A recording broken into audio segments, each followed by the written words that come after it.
My boyfriend had a bizarre reaction upon meeting my sister. Neither of them will tell me what's going on and it's driving me crazy. I'm 24, my boyfriend's 25, and my sister's 23. We've been together for almost a year now and our relationship has been great so far. He's my dream guy and I honestly couldn't ask for someone better. I always felt that we were both honest and trusted each other. At no point in our relationship did I sense that he was being unfaithful or doing something that he shouldn't. Last week he came over to have dinner with me and my family. My parents know him well and adore him. However, it was the first time he met my sister, or so I thought. For the record, I don't have a great relationship with her at all. She's manipulative, aggressive, and batshit crazy to put it mildly. The only time she contacts me is when she either needs 1, money, or 2, my help to get out of trouble once again. I don't have a clue what's going on in her life most of the time and I prefer it that way. Anyway, after dinner, boyfriend and I were in one of the guest rooms when my sister walked in. As soon as he noticed her, his whole demeanor changed. He looked surprised but then very annoyed. It was obvious he was trying to act indifferent, but it wasn't working at all because he absolutely lost focus of what he was doing. My sister's reaction was also weird. She immediately said, "Oh, hey," in this fake innocent voice and started giggling. She had this huge effing grin on her face and asked me where I found him. They awkwardly exchanged greetings and then she left again. Of course, I asked him what just happened. Like, do you know her or something? He vaguely said that she seems familiar and kept beating around the bush. I asked him if they had sex and he immediately assured me that they definitely did not hook up and I shouldn't worry. Later that evening, I asked her in private if they met before and did something that I should know about. However, she swore that they never hooked up and I actually believed her for once. If they did have sex, then she definitely rubbed it in my face. Side note, as we were about to leave later in the evening, boyfriend said that he forgot his wallet and he needed to go back inside. At the time, I didn't realize, but now I'm almost sure that he wanted to go talk to her. It's really frustrating being in this situation and I can't stop thinking about it. I've brought it up several times and he just keeps changing the topic or telling me that nothing happened. Doesn't that sound crazy suspicious? I don't want this to affect our relationship, but I feel like I don't even know him anymore. I'm tired of begging for an explanation at this point. Should I have a serious discussion with him or should I just give up and move on? Part 2. My boyfriend had a bizarre reaction upon meeting my sister. On the same day I made the post, I calmly asked him to tell me what happened. I told him that it can't be that bad and that we can work through whatever it is. He said that he can't because I think less of him and stuff. I don't know. I was very hurt by that comment and didn't push it any further. The next day I had a massive argument with my sister who said that he never actually paid her off. I had a feeling she was lying anyway. She decided to tell me what happened because she got bored. Yes, really. In a nutshell, this is what she told me. Around 2 years ago, she went to these weird fucked up parties that were filled with people from wealthy and professional backgrounds and everyone was constantly coked up. Basically lots of debauchery and excess. She saw my boyfriend on several occasions and said that he was always doing heavy substances and acting very, very wild. Apparently he and his buddies were major a-holes too. By the way, I'm not sure how she ended up there, but he comes from a wealthy family so the connection makes sense. One day he invited her to one of the rooms where he was smoking. She said that they got high together but never hooked up. Afterwards, she left the party with him and a few others and they went to someone's place. She walked in on my boyfriend having a threesome with a couple girls who tied him to the bed and pegged/used toys on him amongst other things. She spent 5 minutes explaining how loud he was and that he asked her to hold his hand. Someone called the cops to the location and everyone, including my sister, took off without untying him, so he was stuck there. She says that she never saw him again after that night. Long story short, I brought it up to him. He eventually admitted that she told the truth. I was more concerned about his substance abuse and said I'd be willing to discuss that if he's comfortable with it. It was a sensitive topic, but I think we dealt with it well. He's clean now and said that he managed to put a stop to it before it spiraled out of control. I assured him that his mental and physical health is far more important. The rest is just whatever. He said that he's actually open about his past issues but didn't feel like he could tell me. I think many people did something in the past that they're not proud of and it's not always easy to share with someone that you care about. However, it's definitely not something that I expected because he's a clean-cut guy and just very calm and quiet overall. Afterwards, I asked him about the incident and he was mortified. He said that my sister just laughed in his face and didn't even try to help, so the cops had to untie him and he had to go to the ER that night as well. He was incredibly embarrassed about the butt play stuff and the hand holding. It's the first time I've seen him so red-faced. I definitely could have handled the situation better from the start and regret that I was so pushy. Maybe if I didn't freak out, he'd feel more comfortable telling me.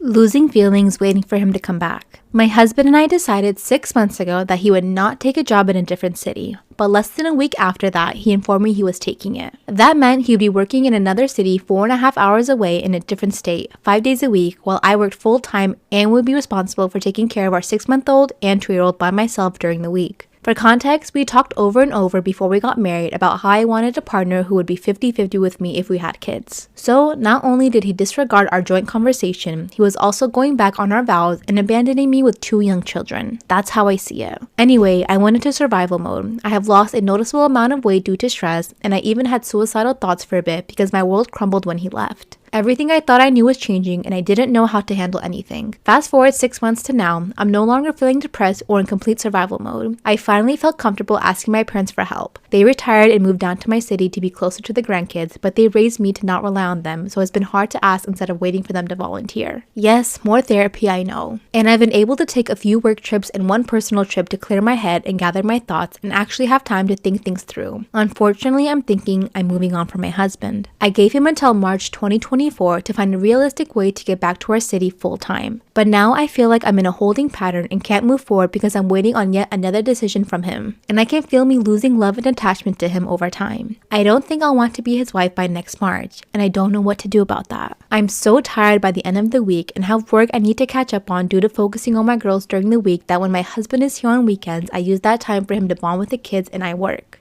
I'm so tired that I am in bed by 8:30 while he likes to stay up late. Then I'm up early with the girls while he sleeps. My oldest has been sleeping in bed with me ever since her daddy left. Even when we get her to fall asleep in her own bed, she wakes up crying and comes to find me. So my husband and I don't even sleep together when he is home. I don't know if my feelings will last for him through next year, and I'm scared what that means for me and my family.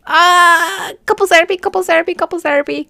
Am I the asshole for telling my husband he ruined my birthday again? So today is my 28th birthday and I'm really into birthdays and holidays and believe in celebrating them to the max. I'm the planner and the giver in my family and also my extended family. So I plan birthdays, get-togethers, gifts, travel, all that. I'm also a stay-at-home mom due to having a son with complex medical and behavioral needs. I've been with him 24/7 for the last week as it's school break and he's extremely clingy. And I also had a respiratory cold during this time and still kept up with my duties. My husband's birthday was last month and as usual I planned something for him. Now for my birthday I wanted help with the kids and am I the asshole for telling my husband he ruined my birthday again? For my birthday, I told him I just wanted help with the kids, the house cleaned, a nap, and him to cook supper or take me out. And maybe a homemade gift and a cake. Yesterday, he started complaining of a sore throat, but everything looked fine and he stayed up playing video games. This morning, he says he's sick but has no visible symptoms and stayed up on Xbox Live talking just fine. Slept all day, but I think it's because he stayed up playing games. Meanwhile, I make my own cake, take care of the kids, and do my chores. He didn't even tell me happy birthday. So I went over to my parents and he called and asked why. I said he ruined my birthday and he said I'm an adult and birthdays aren't a big deal after 21. Am I the asshole for calling my fiance a effing embarrassment? I've been seeing my fiance for 4 years now and came into the relationship with 2 boys. They're 12 and 9 and once a year me and the boys go to my family's vacation home with the entire family and up until this year my fiance did not attend. But now that we're engaged in merging families, the family asked that he come too. I explained to him prior that during our stay with the family, my kids do not have a bedtime. We do a lot of night activities like swimming in the pool, karaoke, fires, nightly strolls, and so on. I explained that some nights they're up until 11 to midnight and it's once a year and no big deal. Am I the asshole for calling him a effing embarrassment? First night he was stressing because the boys were in the pool at 10 p.m. and he felt they should be in bed already. I reminded him we're not enforcing a bedtime here and he let it go the first night. The second night the boys were up at 9 p.m. and he said you're lucky you're even still awake right now and you should be in bed in front of my mom who looked mortified. I told him to stop in private but he said it's gonna mess with their schedules but I stood for him and told him to knock it off. Well, last night, my fiance started getting angry, sighing every time he looks at my kids still awake, and I finally pulled him aside. I called him an embarrassment because he keeps doing it in front of my family. And if he can't control it for a week, he should leave. Am I the asshole for not punishing my 7-year-old daughter for her play relationships? My husband and I have a 7-year-old daughter, Layla. A few months ago, Layla got a boyfriend, Lucas. They're both 7, so it's obviously not a real relationship. They just hold hands sometimes and draw each other hearts for Valentine's Day. This week, Layla was apparently holding hands with another boy who also sent Layla a Valentine's Day love letter. Lucas took offense to it and we found out because Lucas's parents called to tell us Lucas won't be coming over to us this Saturday anymore. He's mad at Layla and my husband wants us to punish Layla and wants me to have a talk with her about faithfulness. Am I the asshole for not punishing my 7-year-old daughter for her play relationships? So her fake boyfriend Lucas is mad because Layla was holding hands with another boy. So now he doesn't want to come over and my husband wants us to punish Layla and wants me to talk to her about faithfulness. At first I thought he was joking, but no, he was serious. He says that Layla cheated on Lucas and as a mother I should do something about it. I told my husband that Layla is 7, not a cheater, and I won't treat her as such. He then accused me of raising a cheater and encouraging the bad behavior. So, am I wrong for not wanting to punish Layla?